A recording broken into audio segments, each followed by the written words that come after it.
বৰ্তমান মই আছোঁ ৰাজস্থানৰ কোটাত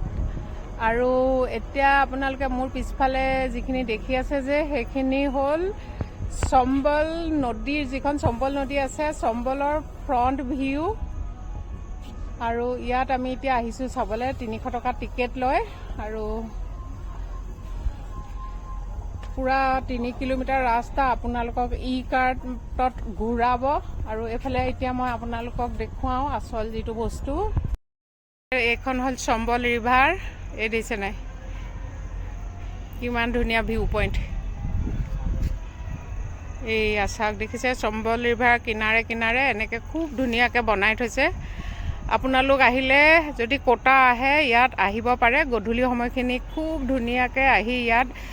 টাইম পাছ কৰিব পাৰে মানে টাইমটো পাছ নহয় আৰু আপোনালোকে টাইমটো খুব ধুনীয়াকৈ ইউটিলাইজ কৰিব পাৰে বহুত মজা লাগিব আহিলে চালে বহুত ধুনীয়াকৈ